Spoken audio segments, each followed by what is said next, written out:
Assalamualaikum, sahabat Oto. Kali ini saya akan membahas kelebihan dan kekurangan Daihatsu Rocky. Mobil yang menjadi kembaran Toyota Rise ini bermain di segmen SUV kompak yang memang tengah naik daun. Tak sendirian, beberapa brand juga tengah berusaha menarik hati konsumen di segmen ini. Misalnya saja, Nissan yang mengedepankan Magnite, atau Kia yang berusaha menggoda konsumen lewat Sonet. Di samping itu, Toyota Rise yang notabene masih satu pabrik dengan mobil ini, juga dapat dikatakan sebagai kompetitor. Lantas, apa saja yang menjadi bekal Daihatsu Rocky untuk terjun ke dalam persaingan? Mari simak keunggulan dan kekurangannya.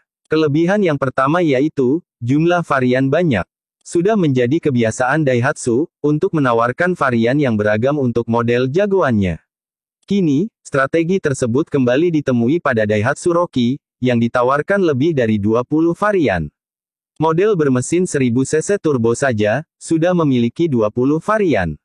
Belum lagi, ditambah model yang menggunakan mesin 1200 cc, sebanyak 6 varian. Varian Toyota Rise saja, tak sebanyak itu. Satu-satunya kompetitor yang mendekati jumlah varian Daihatsu Rocky, adalah Kia Sonet, yang hadir dengan 12 pilihan. Jumlah itu adalah gabungan antara model yang menggunakan konfigurasi 5-seater dan 7-seater. Kelebihan yang kedua yaitu memiliki dua pilihan mesin.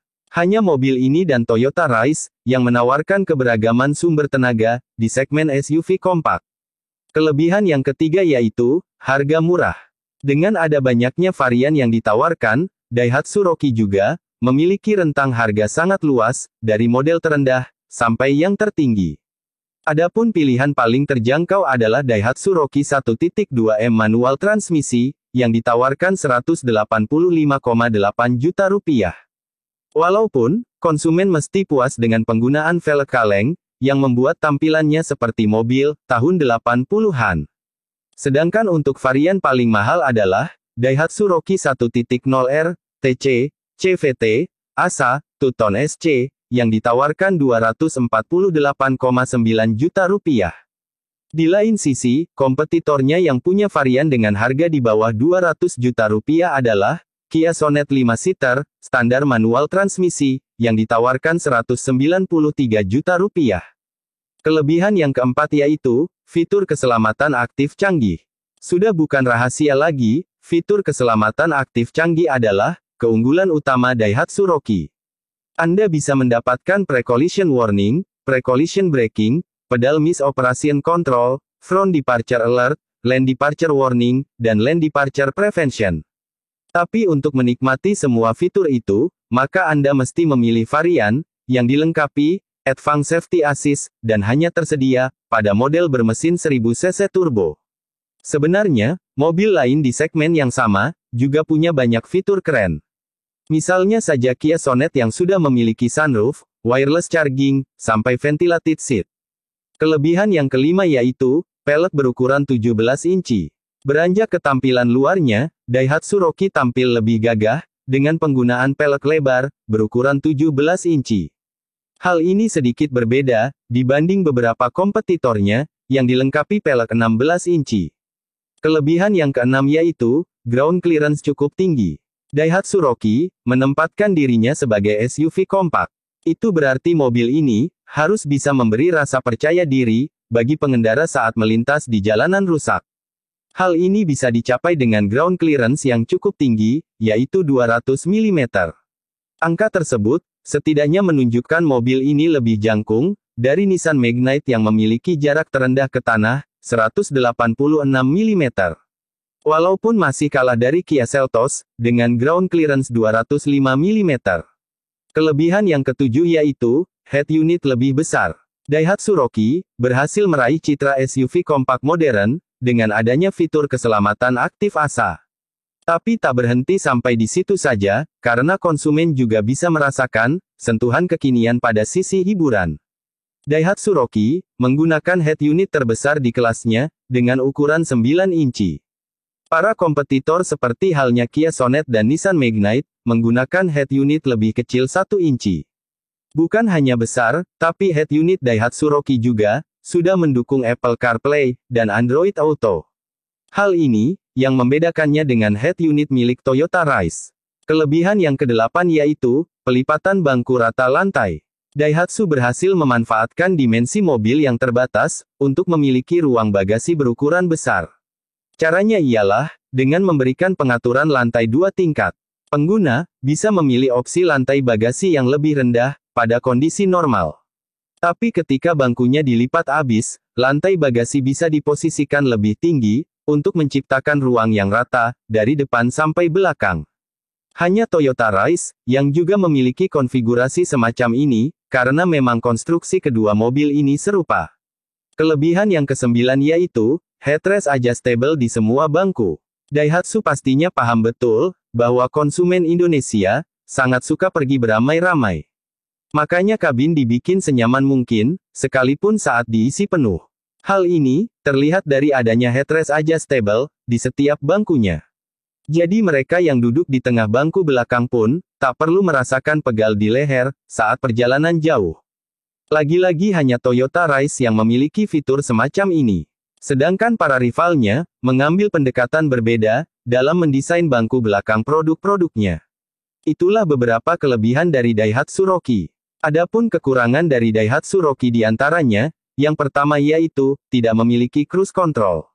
Kekurangan Daihatsu Roki yang pertama ialah, tidak memiliki cruise control. Berbanding terbalik dengan para pesaing. Ketiadaan fitur ini cukup disayangkan, mengingat Toyota Rise saja, sudah memilikinya.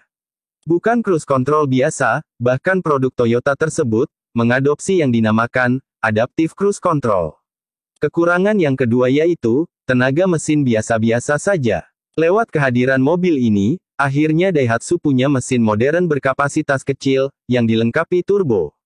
Tetapi memang, tenaga yang dihasilkannya tidak bisa dibilang istimewa. Di atas kertas, masih kalah dibanding mesin sejenis, yang dipakai Nissan Magnite.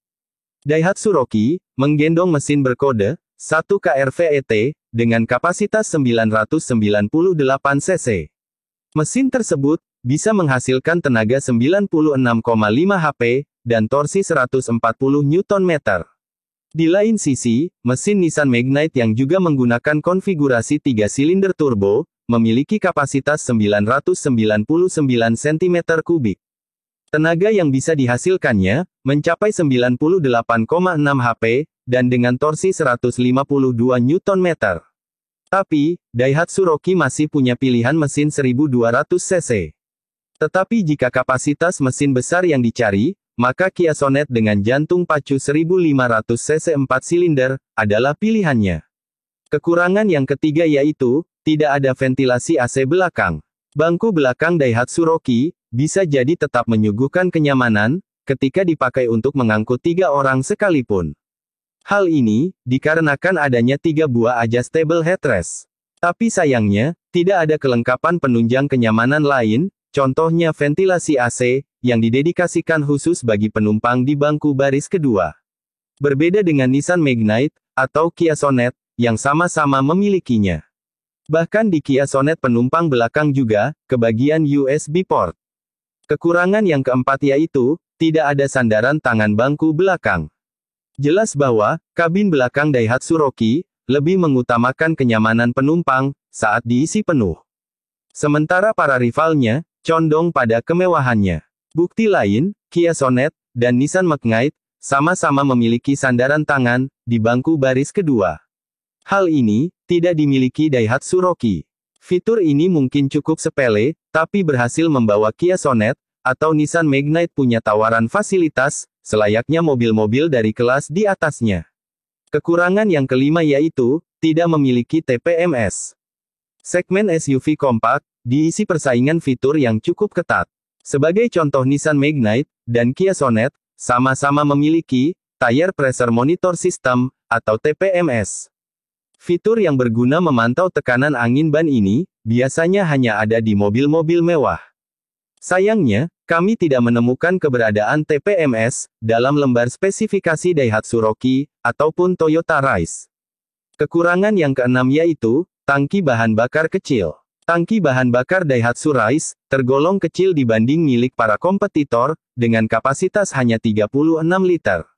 Sementara itu Nissan Magnite, punya tangki bahan bakar 40 liter, dan Kia Sonet 45 liter. Demikianlah kelebihan dan kekurangan Daihatsu Rocky. Mudah-mudahan, review ini bermanfaat bagi Anda.